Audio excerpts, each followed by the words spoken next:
Lo inexplicado.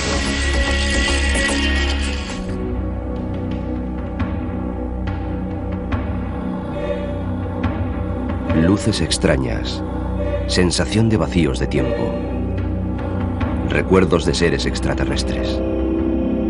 Los raptos por parte de extraterrestres son uno de los fenómenos más desconcertantes del siglo XX. A veces se les llama encuentros en la cuarta fase. Y se dice que ocurren cuando alienígenas trasladan humanos a un ovni. Durante los últimos 30 años ha habido cientos y cientos de sucesos que piden a gritos una explicación. Un leñador afirma que seres del espacio le raptaron en el bosque y le volvieron a dejar junto a la carretera 5 días más tarde. Un músico de Nueva York asegura que fue transportado a un ovni gigante mientras su novia permanecía paralizada en el asiento del coche.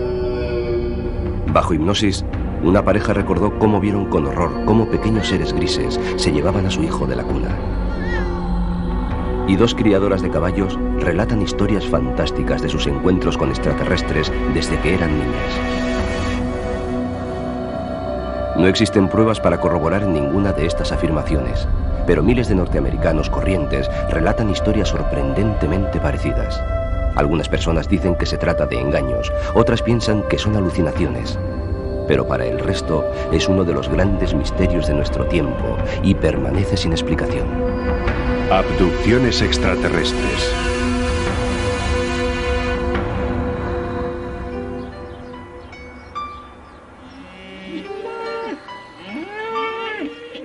Uno de los casos más famosos y controvertidos ocurrió cerca de Snowflake, Arizona, el 5 de noviembre de 1975, en una época en la que había pocos casos declarados de rapto por extraterrestres. La vida del leñador Travis Walton jamás volvería a ser la misma. Esta es su historia. Había sido una jornada larga y dura. Acabábamos de terminar el trabajo. Estaba cansado y deseando ponerme en camino a casa. La cuadrilla había trabajado hasta después de la puesta del sol, con la esperanza de completar antes de la primera nevada el trabajo que su jefe, Mike Rogers, había contratado. Travis, Mike y 5 leñadores más subieron en la camioneta. Regresaban en ella a la ciudad cuando, según cuentan, sucedió algo muy extraño. Lo vimos nada más pasar los árboles que estaban entre nosotros y aquella cosa. Flotaba en el aire a menos de 30 metros de distancia. Fue... no sé cómo decirlo. Rebasamos los árboles y allí estaba. Ver aquello te dejaba atontado. Él fue el único en salir de la camioneta. Yo no tenía intención de salir. Al principio me comporté como un fanfarrón. Pensaba que aquello se iba a marchar antes de que me acercara. Pero cuanto más me acercaba, más comprendía que no se iba a mover. Empecé a pensar que aquello no era una buena idea. Le grité para que regresara. ¿Qué demonios haces? Aquello parecía peligroso. Decidí que lo mejor era irme de allí corriendo. Me giré y algo me golpeó. Salió algo del fondo de aquella cosa y le golpeó en la cabeza y en la zona del pecho. Era algo parecido a una explosión de luz. No sé lo que sucedió después. Perdí por completo el sentido. A sus compañeros les entró el pánico y huyeron dejando a Travis inmóvil en el suelo. Cuando regresaron algunos minutos más tarde, la nave extraterrestre había desaparecido. Comenzaron a buscar a Travis. Éramos leñadores, tipos duros, o al menos eso pensábamos. Cuando bajamos de la camioneta nos juntamos en una piña frente a las luces del vehículo y comenzamos a buscar a Travis. Íbamos pegados unos a otros muertos de miedo. Yo tenía tanto miedo que sentía náuseas. No lograron encontrar a Travis. Al día siguiente, su historia apareció en todos los periódicos. Los habitantes de la ciudad organizaron patrullas de búsqueda y peinaron grandes extensiones del bosque en busca de Travis. Cuando la búsqueda no reveló ningún indicio sobre su paradero, el sheriff Marlin Gillespie sospechó que se trataba de un engaño. Estaba más inclinado a creer que se trataba de algún tipo de delito violento. Pensaba que alguno acabaría por irse de la lengua y contar qué había ocurrido. Los cotilleos de la ciudad apuntaban hacia Mike Rogers y los miembros de la cuadrilla. Para limpiar sus nombres decidieron someterse a la prueba del polígrafo. 5 de ellos superaron la prueba. El resultado del sexto se calificó de no concluyente. Travis dice que 5 días después de su desaparición, despertó junto a la carretera a pocos kilómetros del lugar donde se había desvanecido. Se acercó tambaleando hasta un teléfono y llamó a casa. Cuando me enteré de cuánto tiempo había pasado, me quedé tan sorprendido que estuve como en estado catatónico durante un rato. Estos dibujos, realizados por el jefe de la cuadrilla, Mike Rogers, ilustran el relato de Travis sobre lo que ocurrió durante los 5 días que duró su desaparición. Travis recuerda que se despertó en una nave espacial, tumbado sobre la mesa de una sala esterilizada y con un fuerte dolor en la parte superior del cuerpo. Dice que se encontró de pronto mirando de frente a la cara a unas criaturas horribles. Fue la visión más aterradora que he tenido en mi vida. Tenían un aspecto similar al humano, 2 brazos, 2 piernas, etc. Sus facciones eran en cierto modo similares a las humanas, pero no eran humanos. Sus ojos parecía que podían ver en mi interior. Mostraban una cierta indiferencia hacia mí que me producía pánico. Travis dice que se sentó y les gritó que se alejaran de él. Cogió un objeto que tenía al lado, lo agitó contra las criaturas y éstas abandonaron la habitación. Les gritaba todo tipo de amenazas. Estaba dispuesto a pelear con ellos para salir de allí. Travis cuenta que le llevaron a una habitación abombada que parecía un planetario. Apretó los botones de una silla que parecía estar en medio del espacio y pudo ver las estrellas. Una criatura con aspecto humano le guió a otra sala en la que había criaturas similares a ella. Dice que finalmente le llevaron a un hangar donde había 3 naves espaciales más pequeñas. Dios mío, recuerda que pensó, puede que la Tierra esté a millones de kilómetros. Durante los más de 20 años que han pasado desde el presunto rapto extraterrestre, ninguno de los leñadores ha cambiado su versión sobre los hechos, pese a la presión de los medios de comunicación y las ofertas económicas a cambio de una confesión. Pero la duda persiste. Creo que los individuos a los que sometimos a la prueba del polígrafo vieron algo que pensaron que era un ovni. Respecto a Travis Walton, no creo que le llevaran a un ovni, pero sí creo que él de verdad cree que fue así.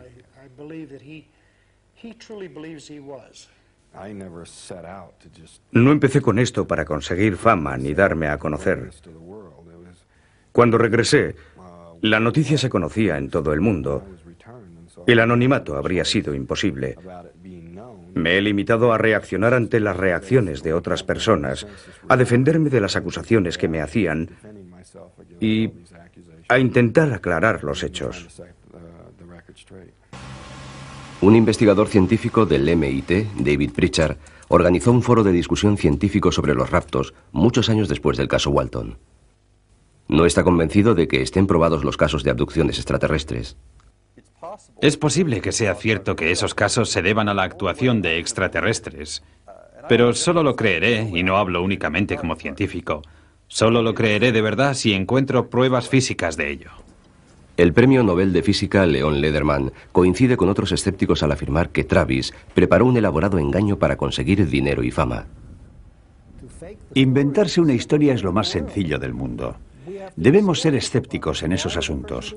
¿Por qué se inventa alguien una cosa así? Lo hace por dinero. Teniendo en cuenta todos los aspectos de la historia que hay que aceptar sin pruebas, es mucho más fácil creer que lo que el tipo busca es sacar dinero. Tengo que luchar contra el impacto emocional de la situación por la que he pasado, mientras me enfrento a personas irracionales y escépticas. Gente que se empeña en atacarme sin ni siquiera conocer los hechos. Pese a que la historia de Travis Walton fue llevada al cine en una película basada en su libro, Travis asegura haber sacado muy poco beneficio económico de su experiencia. El resultado financiero neto ha sido negativo. El resultado neto en mi vida ha sido negativo. No disfruto con la fama ni la notoriedad. Preferiría que no hubiera ocurrido. Travis sigue convencido de que su experiencia fue real. Al argumento de que no existen pruebas empíricas de que ocurriera, Travis responde que tampoco las hay de que no ocurriera.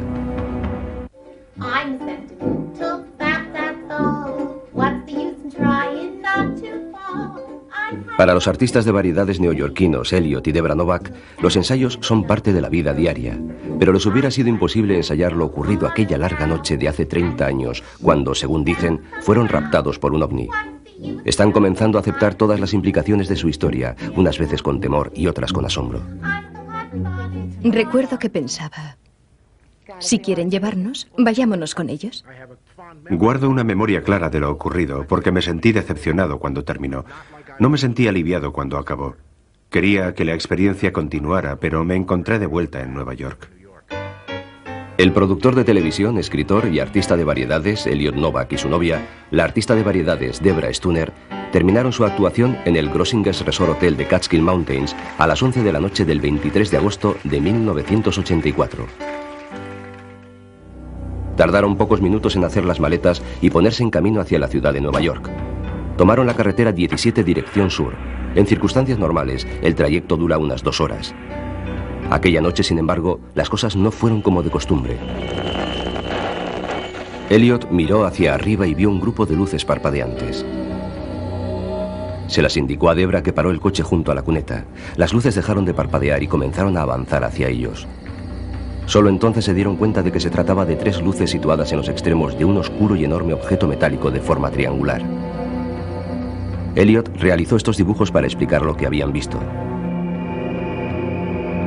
Era tan grande que tapaba todo el cielo, miraras en la dirección que miraras. Llenaba por completo todo mi campo visual. Era del tamaño de un campo de fútbol. Es la mejor forma que encuentro de describirlo.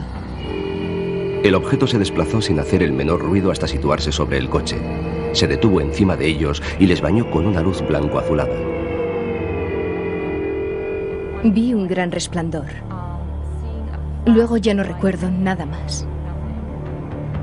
Recuerdo que sentía como si tuviera mariposas en el estómago, como si fuera en un aeroplano pequeño que sube y baja.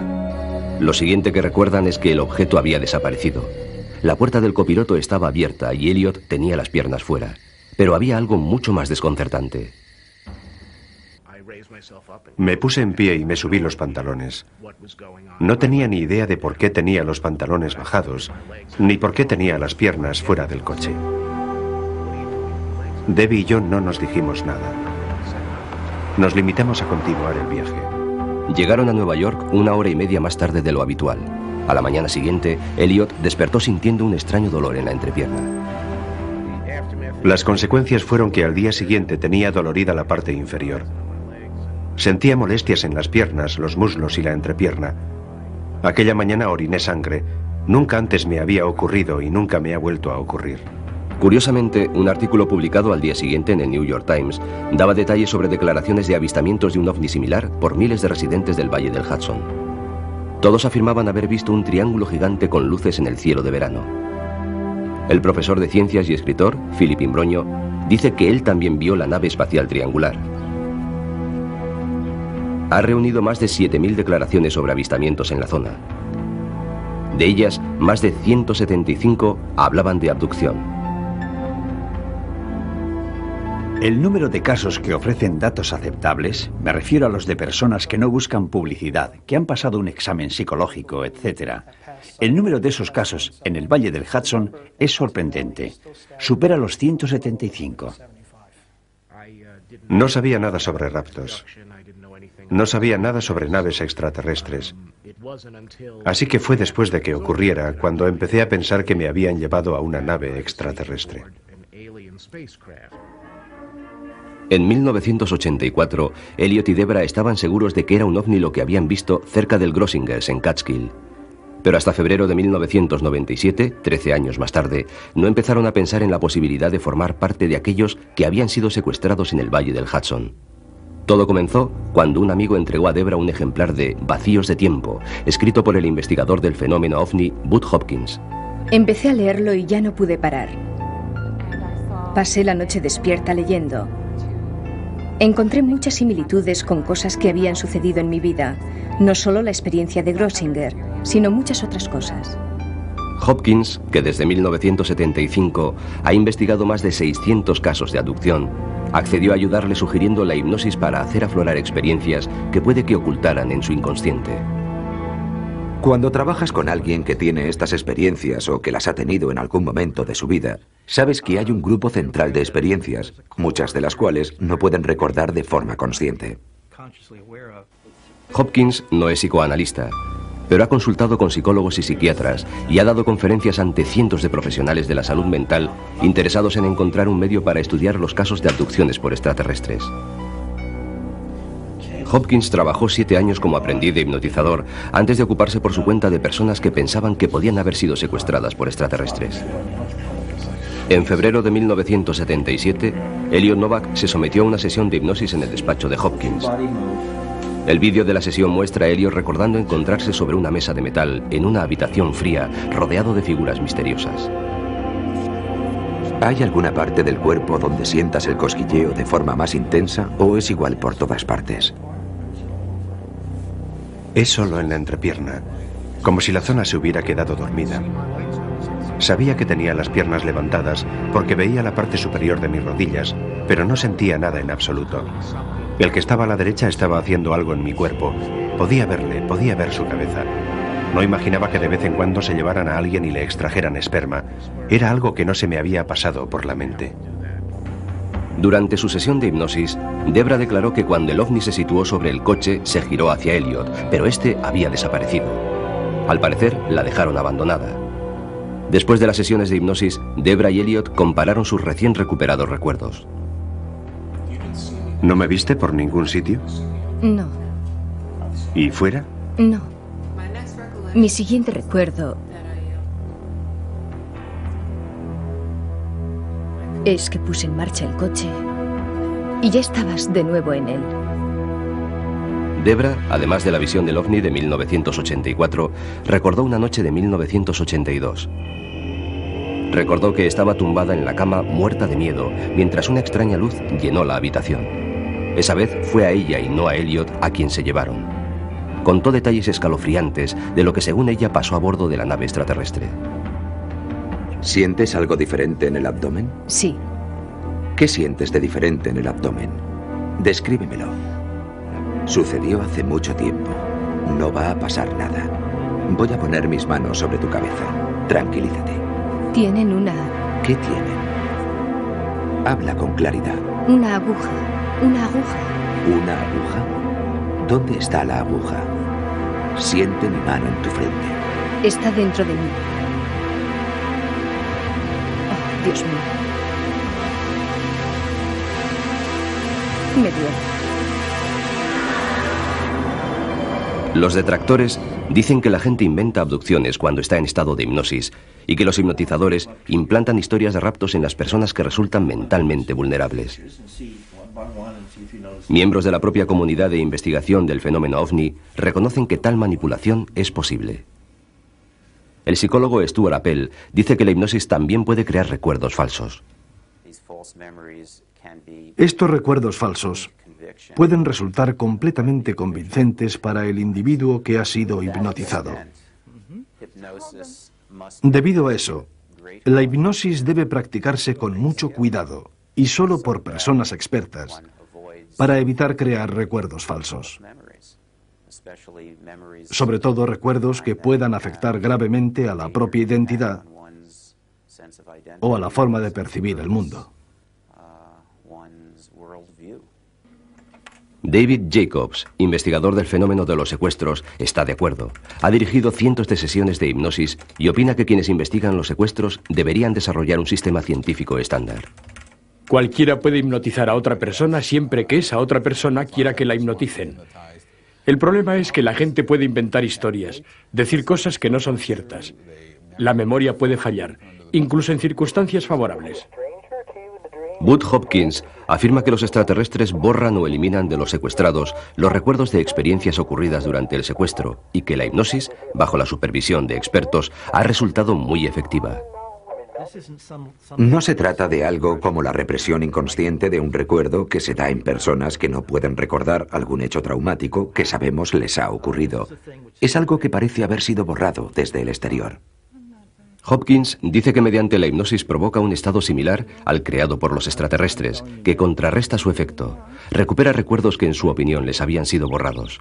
El periodista C.D.B. Bryant, que ha escrito libros sobre el tema, no cree que las abducciones sean reales, pero ha visto a Hopkins hipnotizar a varios abducidos y defiende su método. Me ha permitido verle intentar influir sobre el hipnotizado para demostrarme que no puedes hacerles decir algo que no quieran decir.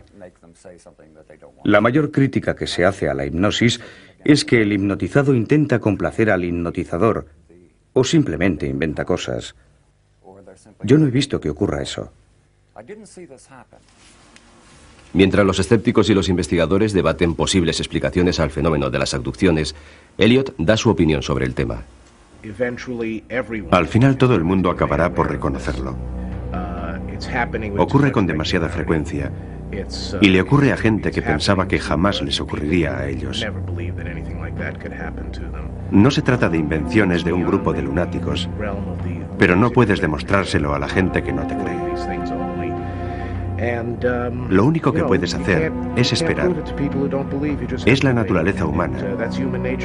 Hasta que no se den de bruces con ello, no te van a creer. Nos ha ocurrido a nosotros, que somos gente corriente, y le puede ocurrir a cualquiera. No quería creer que me había ocurrido a mí, pero así había sido.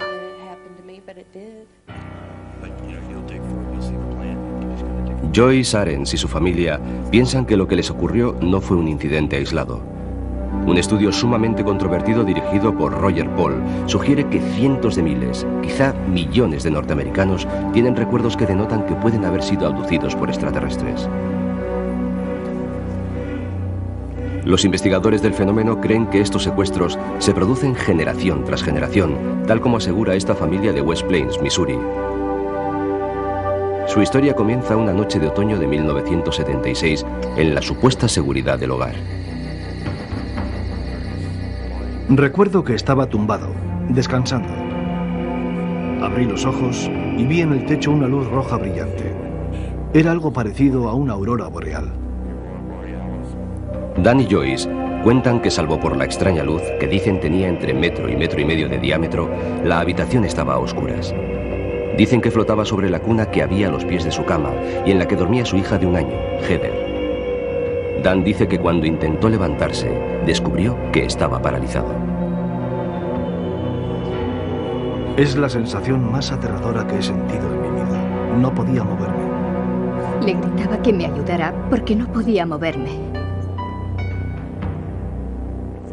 No sabía que él también estaba paralizado.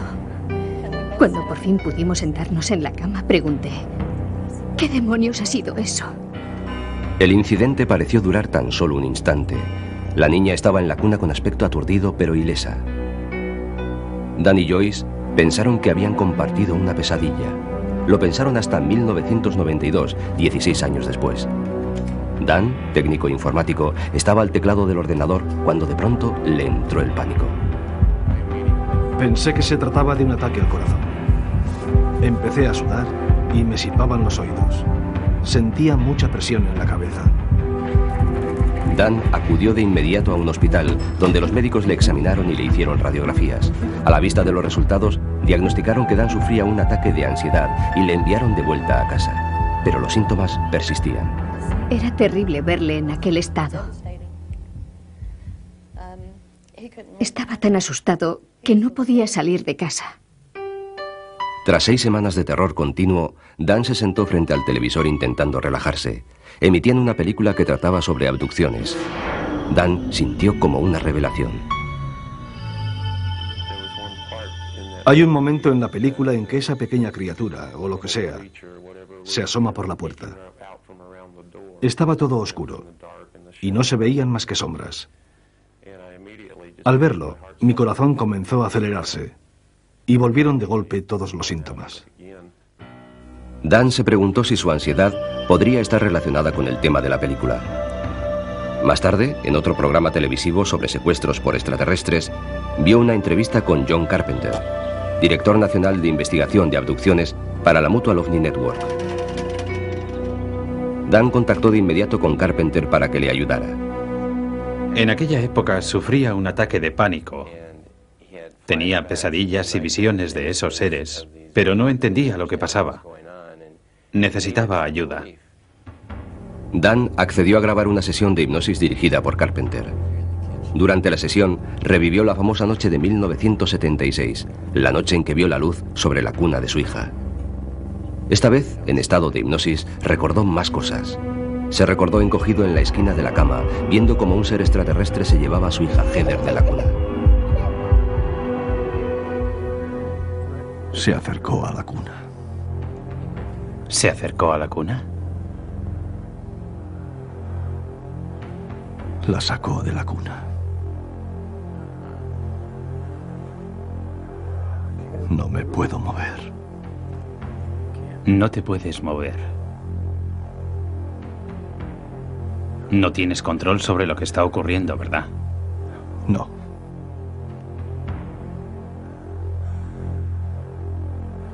¿Qué ves ahora? Se la lleva. Se la lleva. En su sesión de hipnosis, Joyce, la esposa de Dan, recordó los mismos sucesos. Ambos dijeron que se los llevaron pequeños seres y que toda la familia flotaba dentro de una nave espacial. No quería que le pasara algo así a mi hija. No supe hasta más tarde lo que había ocurrido. Cuando se la llevaron, no pude hacer nada por evitarlo.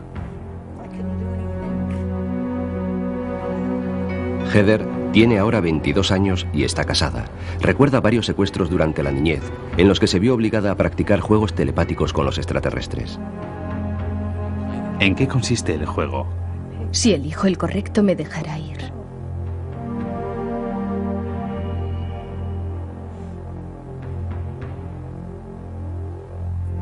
¿Cómo te sientes?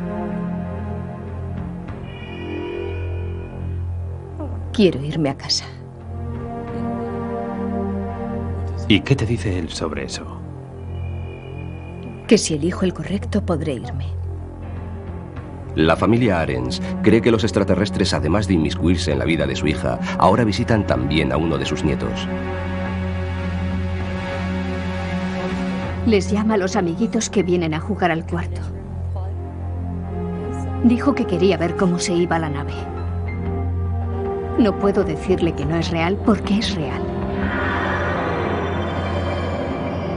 Los escépticos dirían que Dan, Joyce y Heather podrían haber creado juntos esa historia antes de las sesiones de hipnosis.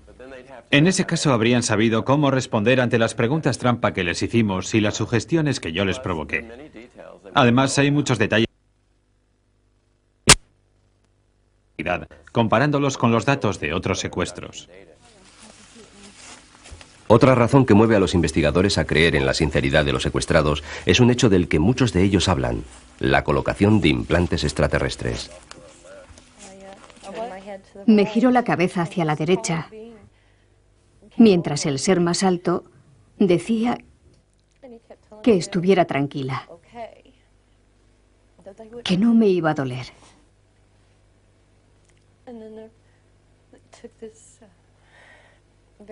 Cogió una aguja muy larga y me la metió por la nariz. Cerré los ojos, oí un chasquido y sentí una gran sensación de calma. Se ha recuperado alguno de estos supuestos implantes. El científico del MIT, David Pritchard, ha examinado la composición de uno de esos denominados implantes en el laboratorio y asegura que no hay ninguna prueba física de actividad extraterrestre. Si no encontramos pruebas físicas, y no las hemos encontrado, habrá que incluir esto en la misma categoría que las hadas, los elfos e historias que relata gente que ha estado al borde de la muerte. Si no, volveremos a los días en que los hombres medicina dirigían la sociedad. Con la ayuda de la hipnosis, Dan logró superar la ansiedad y volver al trabajo. Lo que antes le parecía de fuera de este mundo, forma ahora parte de su vida diaria.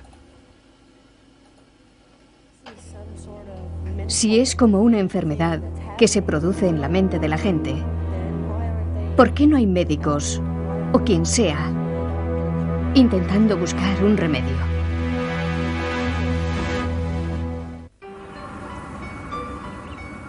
Dos mujeres de Virginia cuentan increíbles historias de secuestros que comenzaron hace más de 40 años. Anna Jemerson y Beth Collins, no son sus nombres reales, aseguran que estas, llamémoslas abducciones en pareja, todavía continúan. Beth es profesora de equitación, conferenciante y capataz de granja. Trabaja para Anna, propietaria de un rancho dedicado a la cría de caballos y asesora del Servicio Forestal de Estados Unidos. No estoy segura de cuántas experiencias he compartido con Anna. Puede que hayan sido 30 o 40. Y comenzaron cuando éramos niñas. Una noche de diciembre de 1991, Beth se dirigía al rancho de Anna en el que residía y daba clases de equitación. Había recorrido muchas veces aquel camino sin que ocurriera nada de particular y no parecía que aquel viaje fuera a ser diferente, pero lo fue. Vi luces en el cielo. Pensé que era un avión que tenía problemas, aunque las luces ni se acercaban ni se alejaban. Parecían estar suspendidas. Llevada por la curiosidad, Beth paró el coche y salió. Las luces brillaban sobre ella con una intensidad fantasmagórica. Beth logró entrever lo que parecía el fuselaje de un avión o helicóptero. Lo que le sorprendió fue que no había ningún sonido, solo silencio. Eran unas luces muy extrañas. Y no podía entender por qué me resultaban familiares. Deseaba salir de allí corriendo, pero estaba como paralizada. Tenía que verlas. En un abrir y cerrar de ojos, me vi rodeada por una claridad que parecía desprenderse de las luces del cielo, que en ese momento estaban ya muy cerca de mí. No tardaron más que un instante en desaparecer. Cuando Beth volvió a ponerse en camino, había pasado una hora. Notó que los lóbulos de las orejas estaban inflamados y sangrando, y que tenía los pendientes al revés. Beth dice que supuso que había sufrido una crisis nerviosa. Desesperada, buscó ayuda en su amiga y patrona Anna Jemerson. Mi primera reacción fue pensar que estaba trabajando demasiado. Pensé que si se tomaba unas vacaciones se iba a recuperar y todo volvería a la normalidad. Pero las cosas no volvieron a la normalidad. Una noche que regresaba a casa tras una cita de negocios, volvieron a repetirse las luces y la pérdida de noción del tiempo. Tras la segunda vez comprendí que pasaba algo, que no era sencillamente que se estuviera volviendo loca, que había algo más, porque las dos veces había visto luces en el cielo. Por aquella época, Anna no sabía mucho sobre ovnis. Beth y ella habían visto una vez luces extrañas sobre el granero, pero no pensaron mucho en ello. Ahora empezaba a preocuparse. Sabía que era algo que nos superaba a las dos. Lo único que se me ocurrió hacer fue buscar ovni en la guía de teléfonos, y eso fue lo que hice. Fue ella, una mujer equilibrada y escéptica, la que encontró la Fundación para la Investigación de los OVNIs, aquí, en la ciudad de Washington. Anna habló finalmente con uno de los líderes de la organización, Richard Hall. Después de reunirse con ellas, Hall accedió a estudiar el caso de Beth. Son muy inteligentes, se expresan muy bien, no son un par de locas, son seres humanos, personas inteligentes con profesiones importantes, son muy responsables. Pensé que vendrían, se entrevistarían con ella y nos dirían, caray, sí, hemos oído que esas cosas pasan. Pasa una vez, es algo estupendo para contar a los amigos, pero nunca vuelve a suceder. Por desgracia, no fue eso lo que nos dijeron. Hall no se definió sobre el caso. Pese a lo que él opinaba, no excluyó ninguna de las razones que podían estar detrás de los sucesos. Tengo una larga experiencia en este tema, la investigación sobre casos de apariciones de ovnis. Hace tiempo que estoy convencido de que recibimos visitantes de algún lugar que desconocemos. Es quizá un primer paso, o tal vez solo estén jugando con nosotros. Hall sugirió a Beth que se sometiera a una sesión de hipnosis. La regresión desató en ella un río de recuerdos. Surgieron también imágenes aterradoras de otras abducciones. Estaba tumbada de espaldas sobre una mesa. Tenía la cabeza sujeta. Vi cómo aquel instrumento bajaba hacia mi cara. No me lo podía creer. Estaba aterrorizada. Cuando me di cuenta de que pretendían sacarme el globo ocular con aquella especie de tridente, no podía creer lo que estaba ocurriendo. Beth asegura que pudo sentir cómo le sacaban el globo ocular de la cuenca y que resultó sumamente doloroso. Los extraterrestres seguían a lo suyo sin prestarle atención. Hicieron algo detrás del globo ocular. Algún tipo de operación. Podía sentirlo, pero por supuesto no podía verlo. Después, no sé cómo, volvieron a colocar el globo ocular en la cuenca. Los relatos de Beth eran inquietantes. Viendo la fuerte reacción de Anna ante ellos, Hall sugirió a Anna que se sometiera también a sesiones de hipnosis. Lo primero que vi ante mis ojos, en la sesión de hipnosis, me hizo gritar. Regresé al momento en que empezaron los dolores de cabeza. Vi unos enormes ojos negros justo delante de mí. Las escenas retrospectivas perturbadoras, los sueños y recuerdos parciales, muchos de ellos referidos a inquietantes actos médicos, son algo típico en aquellos que creen haber sido abducidos. Parecía que me colocaban sondas y algún tipo de inyecciones y que sacaban algo de la parte posterior de mi cabeza, de mi cerebro. Me introdujeron algo por la nariz, me reventaron el tímpano. Tenía agujeros en la cabeza, detrás de las orejas. Me inyectaron cosas a través de las venas de los brazos. Los escépticos sobre el tema de los secuestros suelen resaltar lo rudimentario de los actos médicos descritos por Anna y otros presuntos abducidos. ¿No es esto una prueba de que son imaginaciones de la mente humana?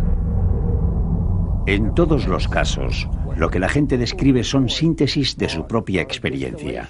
Ya sabe, los fogonazos de luz, la luz cegadora, el rayo que los eleva, etc. Son cosas que conocen previamente. Una civilización realmente avanzada quizá no actuaría así. Los escépticos se preguntan también por qué iban a invertir los extraterrestres tiempo y esfuerzo en experimentos tan triviales. Si de verdad existieran, no necesitarían raptar a la gente. Podrían saber todo lo que quisieran a partir de la gota de sangre de una persona. En el caso de Beth y Anna, al igual que en el de otras abducciones que hemos investigado en la zona, han aparecido pruebas físicas. Hemos visto marcas características en los cuerpos. Los detractores dicen que las marcas a las que Hall se refiere pueden ser vulgares cicatrices y no son pruebas convincentes de contactos con extraterrestres. De hecho, el propio Hall admite que no hay pruebas físicas que ofrezcan una certeza científica. Hasta los propios abducidos tienen sus dudas. Dudo continuamente de la validez de mis experiencias. Dudo de todo lo que recuerdo, porque la memoria nos puede a veces engañar. No creo probable que vayamos a encontrar pronto esa prueba absolutamente científica, en el sentido estricto de la expresión, que la gente pide. Aún sin pruebas, Beth y Anna aseguran que entre las dos han sufrido más de un centenar de secuestros. Creen que han sido abducidas juntas con frecuencia. Nos ha ocurrido lo mismo en las mismas noches. Cuando nos secuestraban, pasábamos juntas por el mismo programa, pero ha habido veces en que me han secuestrado a mí y a ella no, y viceversa. Otras veces que nos secuestraban juntas y nos separaban durante el experimento, y luego regresábamos también separadas. Juntas o separadas, Beth y Anna dicen que hay algo que parece cierto. Los raptos continúan. La gente que dice haber sido abducida recuerda muchos actos médicos similares. Según Beth Collins y Anna Jamerson, los experimentos incluían embarazos inducidos por los extraterrestres. El sistema para lograr el embarazo era la inseminación, una especie de inseminación. No había contacto sexual. La acción era algo muy parecido a la inseminación. Beth dice que los resultados de la inseminación no tardaban en producirse. Poco después de que me secuestraran, comenzaba a tener mareos por las mañanas. Según Beth, la volvían a abducir y le extraían algo. A partir de ese momento desaparecían los síntomas. Te trataban como si fueras una simple incubadora. Era como si te violaran una y otra vez. Nunca ha habido informes médicos de embarazos anormales en abducidas. Sin embargo, Anna y Beth dicen incluso que han visto con sus ojos ejemplares de estos híbridos humano-extraterrestres.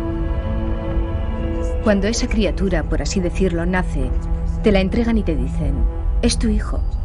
Tenía un aspecto mitad humano, mitad uno de ellos. No sentía que fuera mío. No me sentía identificada con aquello. Recuerdo que me presentaban criaturas que decían que eran mías y querían que las tuviera en mis brazos. Yo me negaba y las dejaba caer. Tanto los escépticos como los creyentes se preguntan por qué querrían los extraterrestres manipular de forma tan agresiva las vidas de Beth y Anna. Anna dice que ha tenido visiones de la destrucción de la Tierra por terremotos, huracanes e incendios. Dice que los extraterrestres le han dado un curso intensivo para aprender a pilotar sus naves y supone que esto le permitirá abandonar el planeta si sus terribles visiones se cumplen. Aquí es donde aprendí a pilotar la nave, a controlar la nave. Dijeron que me estaban preparando para ir a otro lugar. No sé si se trata de otro planeta, una nave o qué. Solo sé que es a otro sitio. Beth reza porque terminen las abducciones. Cuando estoy muy asustada, tengo la típica respuesta humana. Digo, oh Dios, sácame de aquí. Si me salvas de esto, haré lo que me pidas. Sea cual sea la verdadera naturaleza de la experiencia que describen como abducciones, Ana y Beth son dos más de las muchas personas que en este país y en todo el mundo intentan desesperadamente comprender el misterio que se ha apoderado de sus vidas. Me enfado con ellos, pero quiero saber más.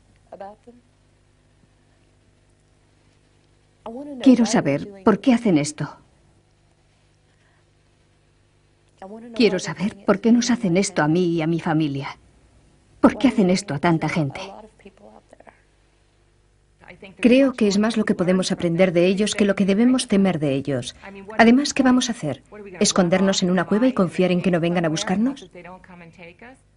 Incluso aquellos que no tienen relación directa con las abducciones pueden verse atrapados por el misterio. Se sienten tentados por el presentimiento de una realidad nueva.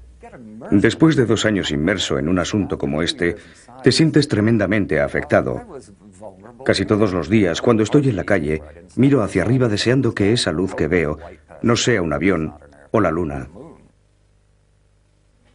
Muchos estudiosos del tema están convencidos de que las abducciones tienen que ser reales, no tienen la menor duda.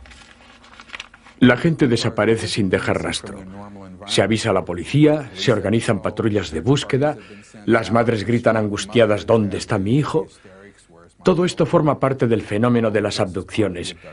Además, la gente regresa con marcas en el cuerpo, con cicatrices en el cuerpo que no tenían el día anterior o una hora antes. Los científicos que han estudiado el fenómeno de las abducciones no están convencidos de que sean reales, dudan de muchas de las pruebas. Muchos de esos sujetos presuntamente abducidos presentan cicatrices extrañas, pero en la mayoría de los casos no recuerdan el origen de dichas cicatrices. Otros hablan de implantes, pero cuando se ha extraído alguno de esos implantes, no ha aparecido nada inusual. Considerando la falta de pruebas, aquellos que afirman que los extraterrestres son reales y que hay muchas pruebas físicas de ello, no quieren enfrentarse a los hechos. Se comportan de forma muy irresponsable. Dejando a un lado la naturaleza de las pruebas, el fenómeno de las abducciones desafía la explicación dada tanto por los creyentes como por los escépticos. Por ejemplo, pruebas psicológicas y médicas han demostrado que las personas que dicen haber sido abducidas no son más propensas a las fantasías ni más sugestionables que el resto de las personas. Tampoco padecen más trastornos del sueño ni más problemas de personalidad múltiple. Así que no hay más remedio que regresar al punto del que partimos, los propios abducidos. Hay miles y miles de personas de todo el mundo que afirman haber sido abducidas por extraterrestres. Todas ellas son plenamente conscientes de que hacer una afirmación así es una locura. Todos los humanos que son abducidos por extraterrestres sufren un trauma grave. Mi opinión acerca de los abducidos era, si se me permite la expresión, que estaban locos como cabras.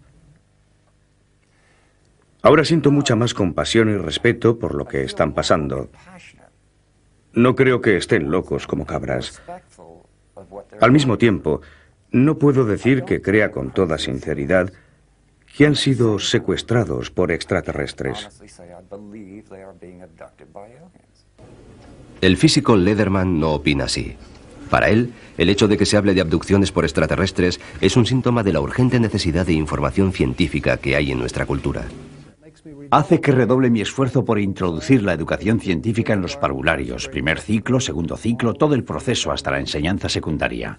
Creo que es fundamental elevar el nivel de comprensión científica del ciudadano medio. Sé lo que he visto. Y no hay nadie en este mundo que me pueda decir que no he visto lo que he visto. Los he visto, los he tocado, he estado con ellos.